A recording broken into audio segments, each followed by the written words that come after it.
It's a nice day outside. Sun is shining, kids are playing, people are on their morning walk. Nature's just great. Except, this doesn't happen. A study from SaveTheChildren.uk showed that just 27% of children play outside today, compared to 80% in the past, and 1 in 4 children in the survey were told to stop playing in the street or local area by their parents or neighbors.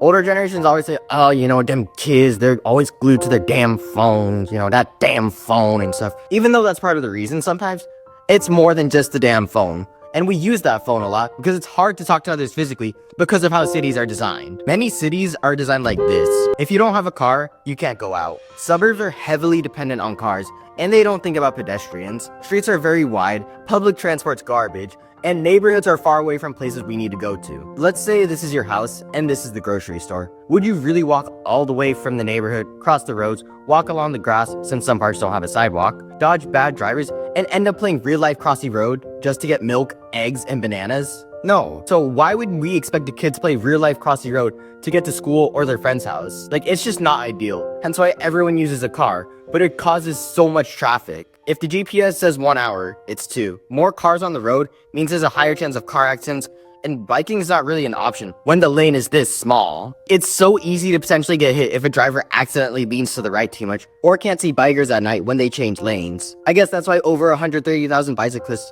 are injured in crashes on the road every year in America. And I don't know why we don't have bike lanes like this, or even just a small wall next to it. Adding that would really make it safer for kids and everyone else. As cities grow, more space is used for buildings and other stuff, but it means less space for parks and trees. You don't understand how much grass, trees, and the color green has on people's mental health. Ecotherapy is a thing, with researchers saying that being exposed to green can reduce stress and improve mood, and stating how green is a calming color that symbolizes life and growth. Don't you feel better after walking in a park than looking at a gray building or computer screen all day? It feels amazing. But the problem is, cities don't care about adding parks or leaving space for trees and sun because it means less money for them. I mean, when was the last time you went to a park or took time to enjoy the outdoors? There's not many parks, so you'd usually have to drive far, and it can be pretty dirty as well, meaning you just wasted your time. Lack of greenery really discourages outdoor activities like jogging, having a picnic, or enjoying a morning walk, because no one's gonna run down Times Square unless they're late for work, and friends usually don't want to eat outside in front of a gray skyscraper. Even inside neighborhoods, it still feels dull. All the suburbs look the exact same, with houses created in similar ways, all lined up next to each other. Some don't have a small playground or any grass to play in, so kids can't play tag with the neighbors or swing on the swings. It's not like there's any time though, because many parents and teens have a lot of stuff to do. Everyone's always working. Even though working hours have gone down now compared to the past in many developed countries thanks to technology, it doesn't consider the fact that work follows us wherever we go, and people always think about it. People get extra tasks and projects they have to take home, and have to balance it with paying bills, cleaning, cooking, and trying to stay sane. Parents don't have time to take their kids to the playground or play catch with them on the weekend because they're exhausted and they just want to rest. They can't go to a cafe with them and relax because they have a meeting. Their entire day is dedicated to the company. And I don't even know how people, especially in Asian countries, can just work all day. It's actually crazy and it's unhealthy. Kids are also very busy, unfortunately.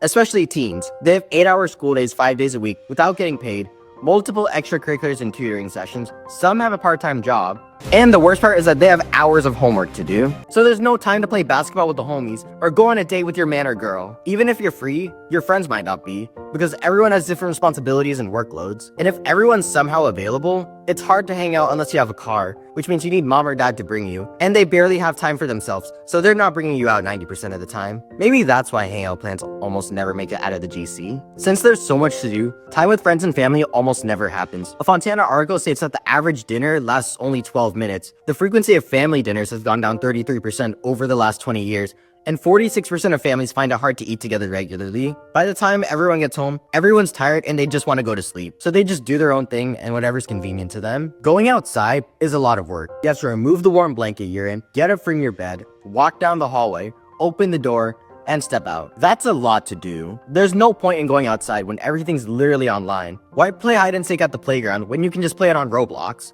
Why go to the movies when you have Netflix and YouTube and tons of snacks that aren't overpriced? What's the point in going to the store when you can just buy it off Amazon and get free shipping? As long as we have our phones and computers, we don't need to go outside. Or if we want that feeling, we can just experience it in video games or VR, and then we can literally escape reality. In terms of hangouts, scheduling hangouts is hard, but it's not hard to hop on call and load up Overwatch or Lethal Company with the GC and have lots of fun. If you have no friends, that's okay. You can make new ones on social media, Or if you're really bored, you can start an argument on Twitter or Reddit. It's guaranteed entertainment, but all that arguing will probably make you hungry. But don't worry, you can easily DoorDash a Big Mac and chicken nuggets straight to your door. You don't have to waste your time driving, and you can see more of the tea. Convenience is making us very lazy. If you've seen WALL-E, you know what I mean. The World Health Organization says that over 390 million children and adolescents between 5 and 19 were overweight in 2022, and 160 million were obese. Usually staying at home all day means the lack of working out and an unhealthy diet, and this lifestyle carries over into adulthood. And if they don't do anything about it now, the effects are gonna hit them hard when they're older. But at least the entertainment's cheap, because scrolling on TikTok or grinding on Minecraft doesn't cost you much. So it's better for our bank account compared to going out to the gym, seeing a football game, or playing at an arcade, because going out is so expensive now. If you play sports, that'll cost you at least $900, but probably more because of equipment, clothes, and travel to games. Theme parks will pretty much destroy your wallet, with most tickets being at least $100, excluding food, gas, and souvenirs. Going to restaurants costs around $11 to $20 per person, and fast food's not that much cheaper, unless you get a McDonald's meal deal. Even outdoor activities like camping with family or hiking with friends isn't cheap, as campground prices went up about 30%. And through hikers on the Appalachian Trail spent on average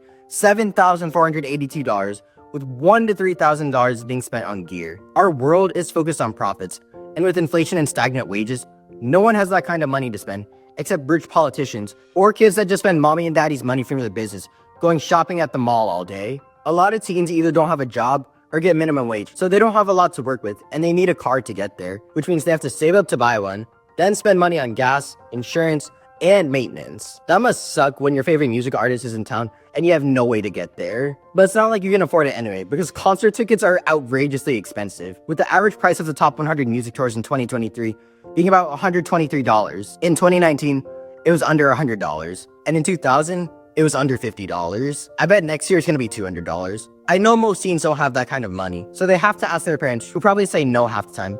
Not only because it's expensive and they have to drive, but also because they're worried about their safety. You ever feel like the world's more dangerous than before? That's what the news always shows. But the reality is, crime rates have dropped. In America, murder and non-negligent manslaughter was down 11.6%, rape decreased by 9.4%, violent crime dropped by 3%, and property crime went down 2.4%. I know the world can still be a dangerous place sometimes, but the media tends to exaggerate, generalize, and sensationalize certain situations to paint the world as a horrible place with predators, robbers, right at your door. Many parents trust the news and don't do extra research, so they believe having their kid outside will mean that they'll get kidnapped and die. In some cities that might be the case, but it's not true for the entire country and the entire world for that matter. Parents are always telling us to go outside and touch grass, but then say it's too dangerous to go out. Like, what do you want us to do? All these disgusting actions from certain people and fear-mongering from the news and adults doesn't let kids and teens go outside and bike around their neighborhood, or walk home from school without someone calling them out and trying to arrest them or their parents, or worrying about a creep coming out and harassing them. I know safety is a huge concern for parents and adults, but you can't be too overprotective. You actually hurt the kid more by doing that, since it limits their imagination,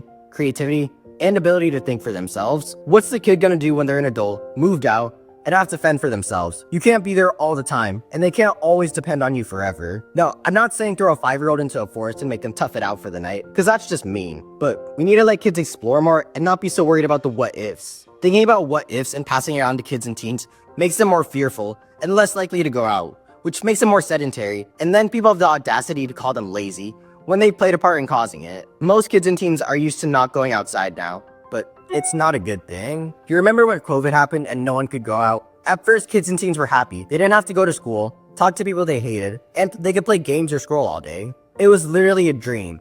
At least it was, because after a while, it got boring. Very boring. It felt like we were just living the same day over and over again, and we lost track of time. People started to lose their sense of self and became more depressed and went insane. They stopped taking care of themselves and doing basic things because of the monotony of the day made it so exhausting just to get up and do stuff. Everyone was tired of doing the same thing, and they just wanted to go out and see their friends. They wanted to go to places they liked, or even just take a walk around the neighborhood. What we thought was a dream turned into a nightmare. Lockdown was a taste of what reality would have looked like without going out, and what would happen to us. And I don't think we want to live through that again. So let's move to create a world that's safer, so no one has to worry about people doing bad stuff to them. Let's create a world where work doesn't dominate our lives, and let's try to relax a little and let kids explore more on their own. And if you guys have any solutions to the problems and reasons I mentioned, let me know in the comments, and I really hope you guys enjoyed this video. This was a fun and interesting video for me to make, so I really hope you guys enjoyed it, and thank you guys for watching.